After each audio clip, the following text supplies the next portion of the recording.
If you are also looking for professional certified structural engineering services or courses, then don't forget to check link in description of this video.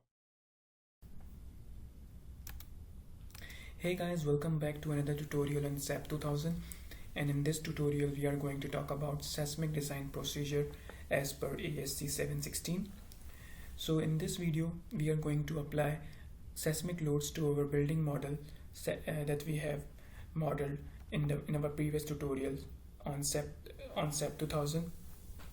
So if you haven't watched those tutorials, so I will recommend you, so kindly go and watch out those tutorials. In those tutorials I have shown you how to model this building. Then I have also shown you how to do meshing and apply gravitational loading. In this video our topic is seismic loads. So now before I move towards the seismic procedure and how to apply seismic loads, I will like to first define the load pattern for earthquake, which I have already done. That is define, go to load pattern, and I have already defined EQX and EQY. And as I mentioned in the very beginning of the video, that we will be following ASCE 716 code. So guys, let's start with the procedure of ASCE 716 for seismic loads.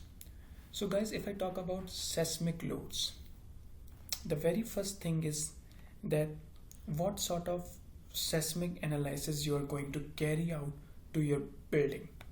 That's the very first question that should come into your mind when you say I have to carry out its seismic analysis. Okay, you have to carry out its seismic analysis, but with what procedure? Because there are different seismic analysis procedures in our code. In ASCE 716 there are various seismic analysis procedure. So which procedure are you going to follow? And if you are selecting a particular procedure, so what is the reason behind selecting that analysis procedure? That's the very first thing that should be in your mind. I will be telling you this thing today. Then the next thing is that what sort of building I can construct. So basically your type of building and your type of analysis procedure, it depends upon your seismic design category.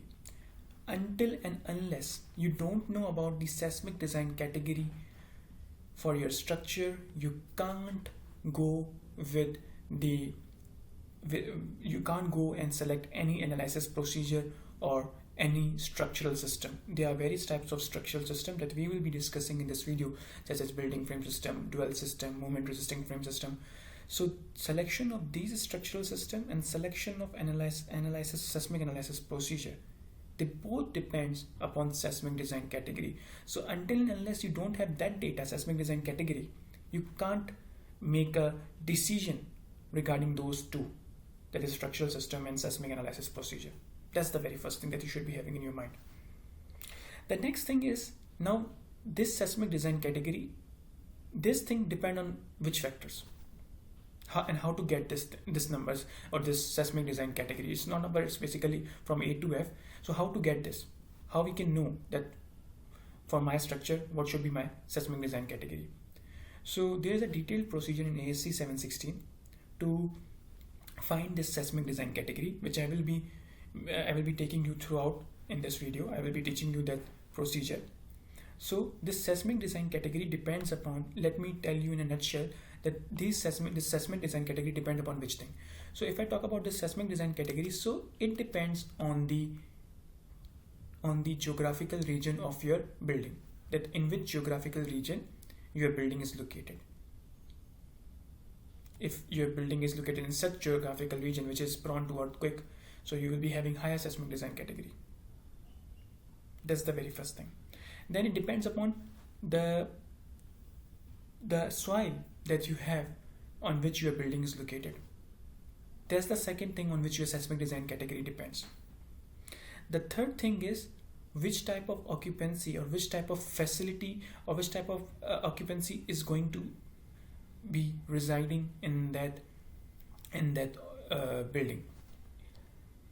is it essential facilities like facilities like hospitals or firefighting systems like that, which are essentials during hazardous event? So these type of facilities or buildings are given higher seismic design category. So these are the three things which I told you on which your seismic design category depends. Number one was your geographical region, then your soil condition, and then your risk category of your building. And I will be telling you these things from the code clauses as well, but this is the thing that I have told you in a nutshell. So guys, let's go to the code and see that what does it says about selecting the seismic analysis procedure. So guys, if I talk about code, these are the quite snapshots that I have taken from the code so that it should be helpful for you. So guys, this is the table 12.6 that I have taken from the code, and now codes recommend us to if your code tell us if our seismic design category is B and C, and for all type of structure with seismic design category B and C, I told you that how you will be getting this seismic design category depends upon three things, which we will be seeing how to evaluate this thing. But for a while, as I told you, your analysis procedure depend upon your seismic design category.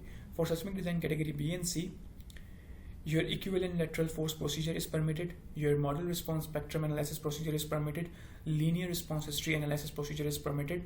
Means all types of seismic analysis procedures are permitted if your seismic design category is B and C.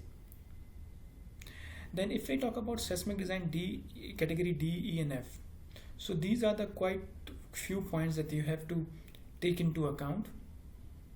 So based, if you're, let's say if your seismic design category is D, E and F, so looking at these characteristics, structural characteristics, you will follow the seismic analysis procedure, as here P represent permitted and NP represent not permitted. Okay, so this was the very first thing that I told you in the beginning. Your analysis procedure depends upon your seismic design category. So here you can see. Okay, then the next thing that I told you, your structural system. Now we have several types of structural system, as I mentioned in the very beginning of the video. We have bearing wall system, we have building frame system, we have moment resisting frame system, we have shear wall, we have dual system. So selection of the structural system also depends on your seismic design category. So you can't select a structural system unless you know in which seismic design category your building is going to locate. And now I will be telling you that how this is dependent, your structural system is dependent on your building. So let's take an example of building frame system, because our model is building frame system, and our model is building frame system, and it's located in seismic design category B. I will be showing you its calculation later in the later part of this video, and I will be telling you that why I have selected this building frame system. So here you can see, if I talk about building frame system, so if it's having special reinforced concrete shear walls, so for seismic design category B, and if height, these are the height limits based on the seismic design category, and under these heights these structural systems are acceptable. For instance, if I talk about this special reinforced concrete shear walls, let me take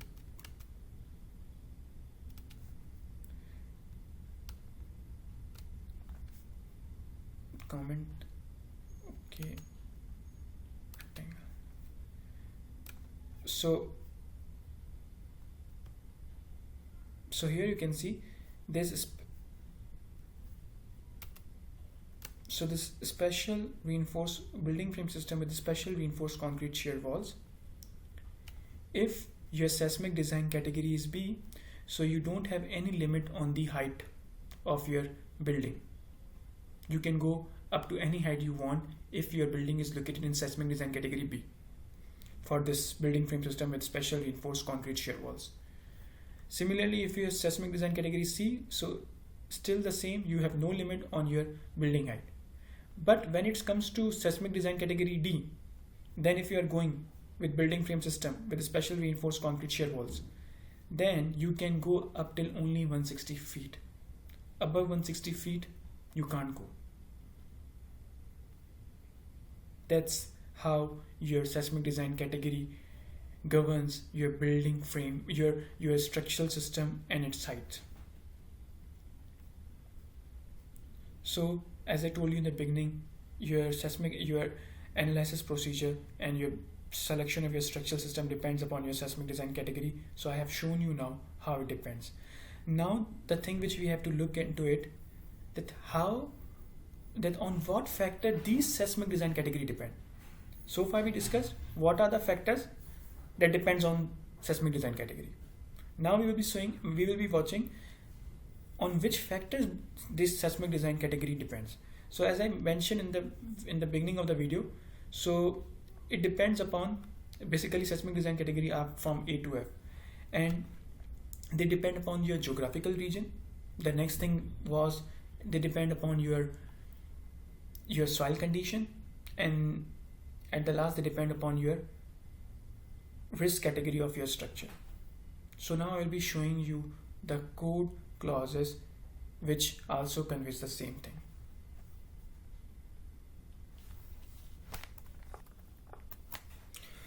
So guys, as per ASCE 716, these are the two tables based on which you select your seismic design category.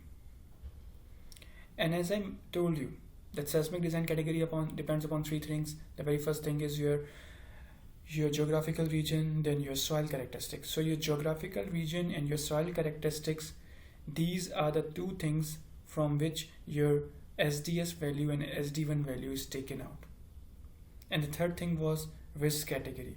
So here you can see you are getting your seismic design category from risk category and SDS.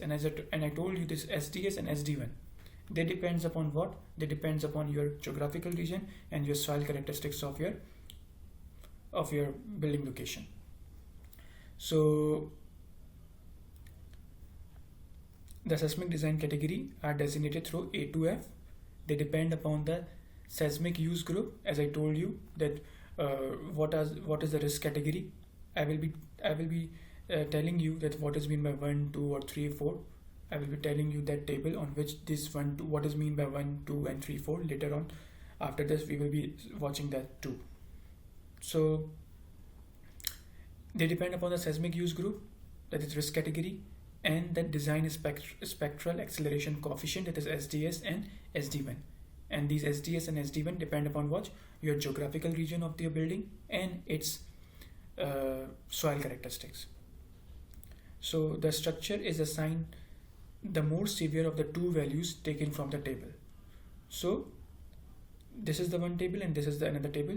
We select the risk category which is severe of both of these tables. We will be getting the value of SDS and we will be getting the value of SD1. Let's say from SDS our seismic design category comes out to be B, but from SD1 value it comes out to be C. So we'll be taking C as our seismic design category. And now how to get this SDS and SD1 value, we will be also watching that in this video. So first let's first explore this risk category. So as per ASCE 716, this is the description of your structure, and based on this description this risk categories are assigned, such as the buildings and other structure that represent low risk to human life in the event of failure, they assign risk category 1. So I have so far told you about what is meant by risk category. Now let's see how to get this value of SD1 and SDS. So let's understand how do we get the values of SDS and SD1. What are they? Basically they are the design level acceleration. So to get the value of SDS and SD1, what we need to do, we first need to obtain the value of SS and S1. What are they? SS and S1, they are the mapped spectral acceleration. SS is for short buildings and S1 is for large building. Okay, and they are at SS is at 0.2 second and S1 is at 1 second. So how do we get this SS and S1 value? We get it from seismic maps. Then once we get the SS and S1 value, now here there is a quite important thing that I need to tell you over here, that see, if you're going to apply 716 procedure to your building, so you must ensure that the region in which your building is located, you must have its seismic hazard maps to get the value of SS and S1. Unless you don't have it, you can't apply that procedure. So that's the very first thing that you need to know, that SS and S1. Now once you get the values of SN and S1, then you need to find the value of site coefficients. Remember at the beginning I was telling you that seismic design category also depends upon your soil condition. So this FA and FV, okay, they represents your soil condition, and your site, what is your site class from A to F. Site class is defined from A to F, and they define FA and FV define how your site soil is. Okay, you select, basically what will happen, your geotechnical investigation report will tell you what your site class is. Now based on that site class, what you will obtain, you will get the value of FA and FV. Let me show you its table from ASCE 7 so you have clarity how to get the value of FA and FV. So see guys, here you can see you get the long period site coefficient FV based on your site class and S1 value. That's how you get FV. Similarly, you get your FA based on your site class and your SS value. Guys, all the things that I am teaching you are from chapter number 11 and chapter number 12 of ASCE 716. You can find all the content of this seismic design procedure in these two chapters. So now let's get back to our slides. So now you know how you get the value of FA and FV from ASCE 7. Now once you get the value of FA and FV, what is the next thing that you need to do is you need to compute the maximum considered earthquake acceleration. Now this acceleration is means the acceleration at MCE level. MCE levels mean the earthquake which has probability of 2%, exceedance of 2% in 50 years. I mean there are chances of around that 2% in 50 years. That's maximum considered earthquake level. And how do you get it? When you multiply FA and SS. Okay, when you multiply FA with SS and FV with S1, so you get the earthquake level acceleration, that is what you say maximum considered earthquake level, that is around 2% exceedance chance in 50 years. Now but we want this design level acceleration, that is SDS and SD1. So how do we get it? We multiply this SMS and SM1 with 2/3 to get the value of design level acceleration. That's how we get the value of SDS and SD1. SDS represent the design spectral acceleration for 0.2 second, and SD1 represent the design spectral acceleration for 1 second period. So now you know how you get the value of SDS and SD1. Now once you know these values, what so far we have discussed, you can find the value of your seismic design category easily. Let me get back to that table again, which I showed you earlier.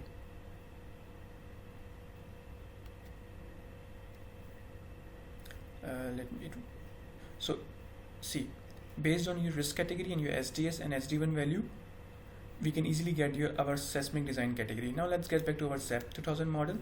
Go to define load patterns, and in load patterns we have already defined our load patterns for earthquake in X direction and earthquake in Y direction.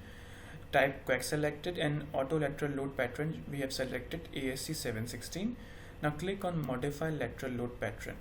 Now as you click on modify lateral load pattern, so the data that you see on your left, this data is basically required to tell the software that what is your seismic design category. This data will tell your software that what seismic design category software has to follow. Okay, and then you need to enter the values over here. We know how to get the value of SSS from the code. We know how to get the value of S1 from the code. Then long period transition period usually kept at around 8 seconds, around 8. Then site class, as I told you, this will be information will be shared to you by your geotechnical investigation report, geotechnical investigation report. Okay, and then based on that, your FA and FV value will be automatically selected by the code. And then finally you calculate the value of SDS and SD1, that is design level acceleration. Now what about these parameters that you see on the right? So basically they are required to calculate your shear, your lateral forces, your seismic forces that you are going to apply to your structure, and we will be following ELF procedure. So now let's get back to the code and let me show you ELF procedure, and then I will be able to tell you that how we get the seismic forces. Okay, now to get the seismic forces, first I will show you the seismic forces formula, then we will be moving forward. So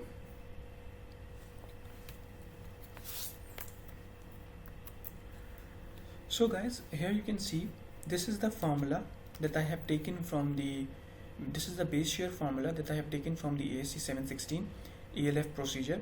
It will be over here. I can also show you.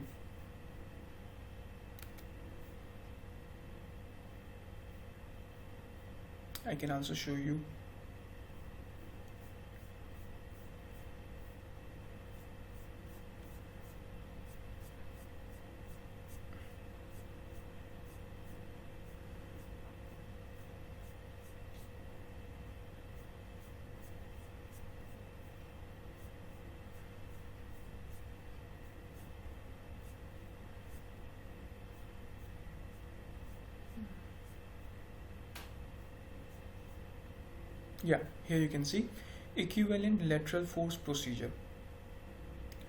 So the seismic base shear V in a given direction shall be determined in accordance with the following equation: V is equal to CSW. Now what is W? W is basically the effective seismic weight and how do you define this in your SAP2000 model? You need to cancel this, and now you need to go to define mass source,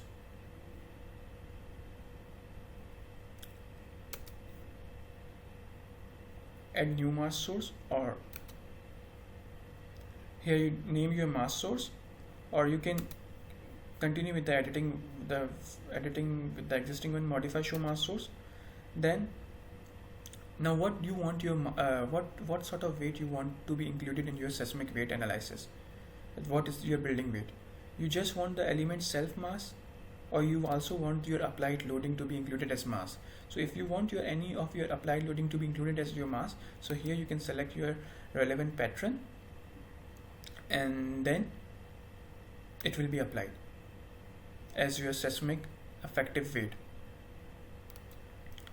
to your structure. So element self mass we always do consider, but sometimes we do consider the additional load we have applied as a mass, or sometimes not. So it depends upon your choice and situation. So that's how you get the value of W. Now what you need to do,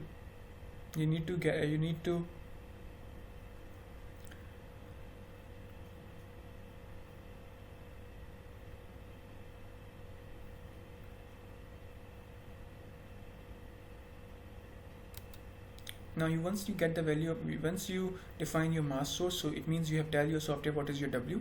Then CS. What is CS? CS is the seismic response coefficient determined in accordance with this section. I have already taken its snapshot from the code, so I will show you that one. So but before that, let me tell you seismic weight W. So must include dead loads of all structural and non-structural components.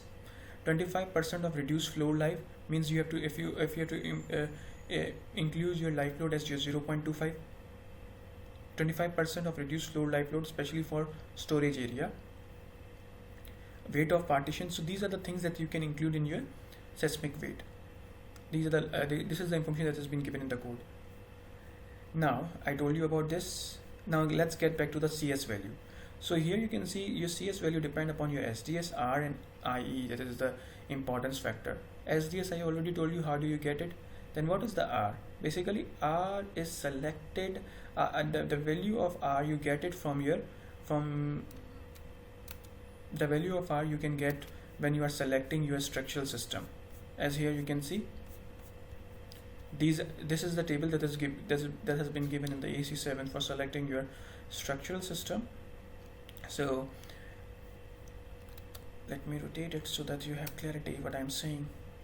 So let's say, see, this is the steel special moment frame, and its R value is how much? See this here you get the value of R, response modification coefficient, based on your structural system. Okay.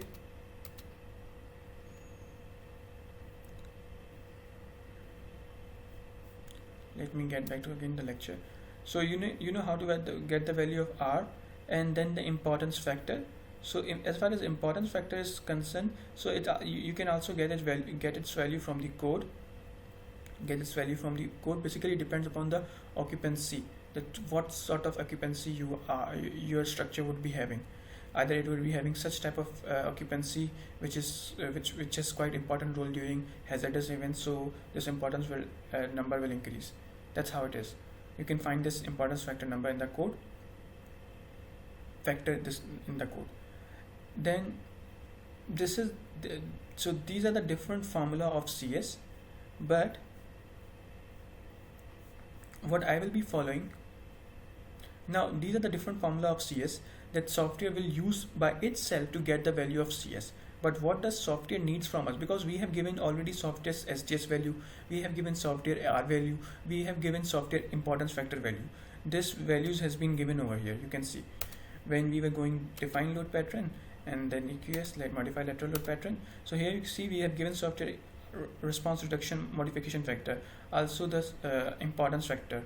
Right now guys, I haven't input the information regarding my model. I'm just giving you general intro of it. After this, after you get the understanding of it, then we will be applying seismic input for our data. So you have given your SAP2000, your response modification, your importance factor, and your SDS. Now the only thing is remaining is your time period that software needs, so it gets the value of CS. So for which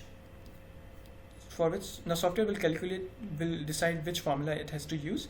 But what does it need from you? It needs from you is your approximate fundamental period, that you need to provide this thing to your software. Now here you can see the formula of approximate fundamental period is CT, H and X.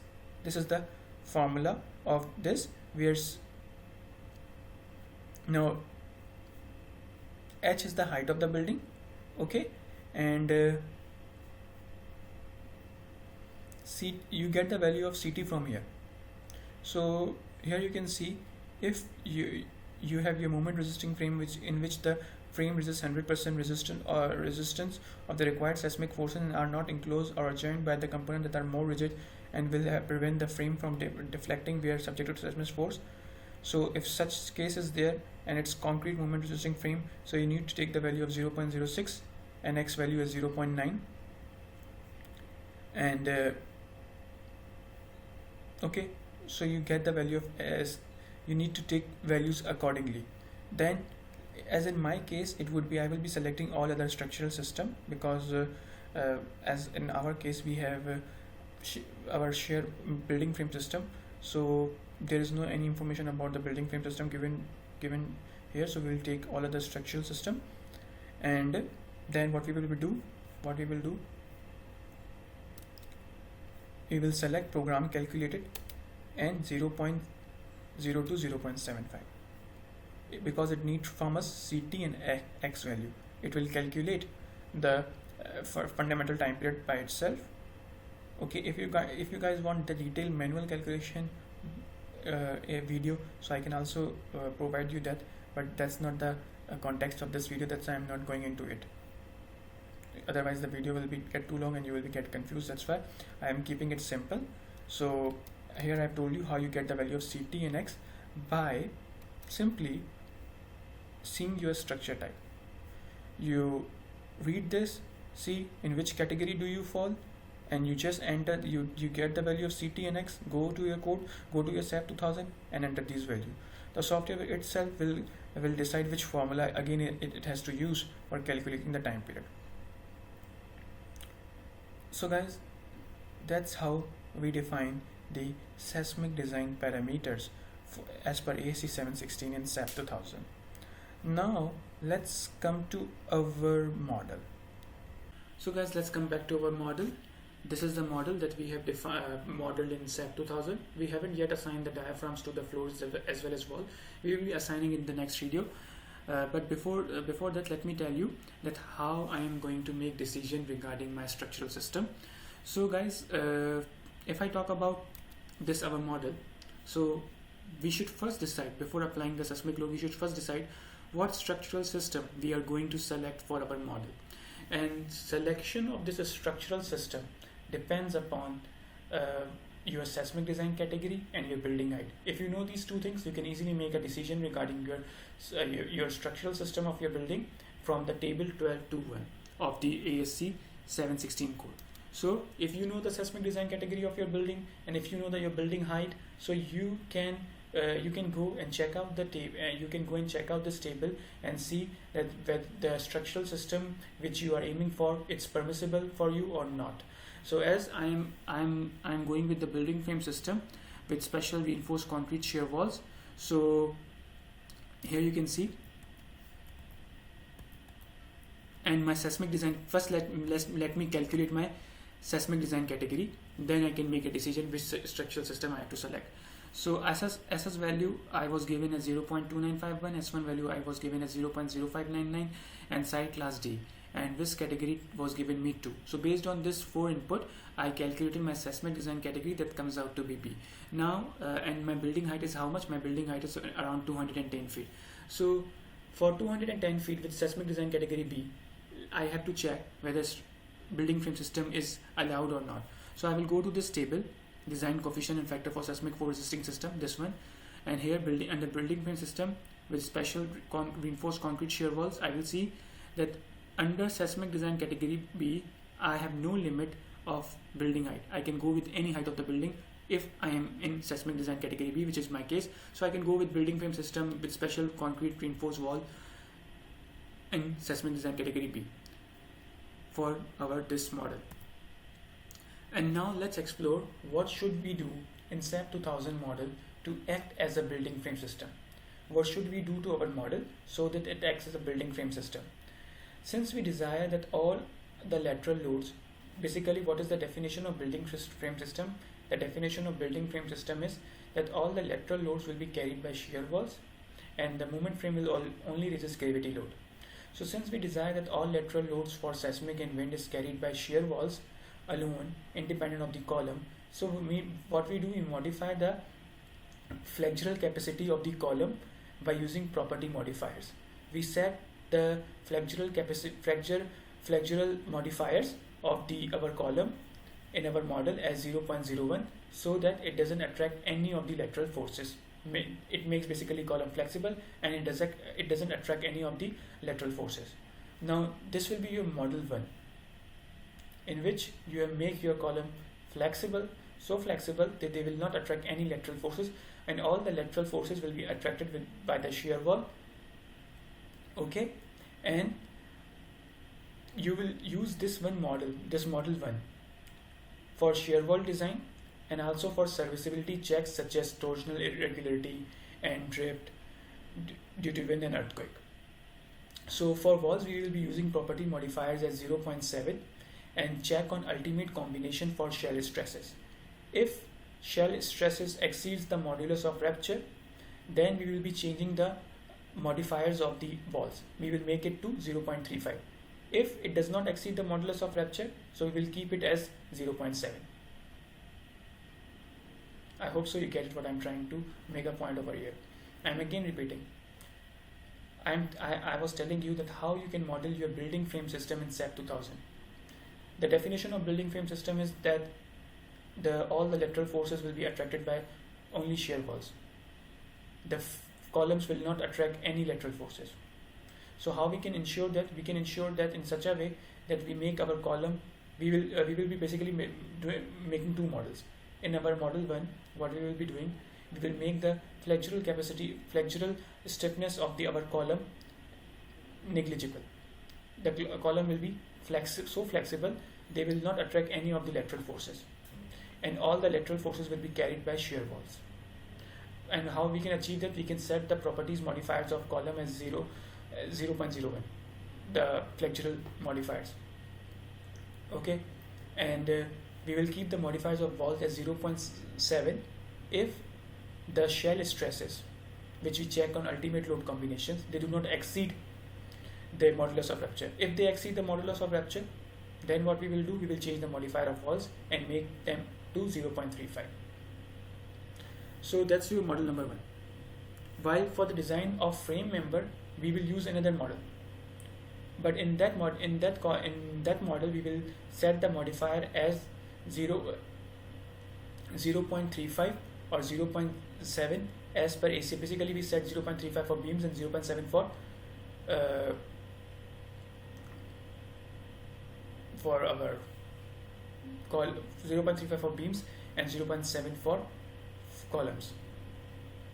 And then we will use that model for the design of our frames elements, just columns and beams. In model 1, R value will be as per building frame system with a special RC ball, and model 2 R value will be as per IMRF. So guys, that's all. In this video I have first explained you in detail about the Seismic Design Procedure as per 716.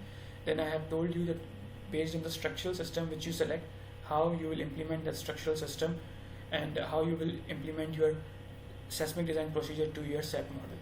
We have not yet implemented it, but in the coming video we will be implementing that in our video, in which I will be first assigning the diaphragms to our walls and slabs, and then I will be making these two models and changing the modifiers and carrying out analysis. So guys, that's all for today. We'll meet you in the next video. Till then, goodbye.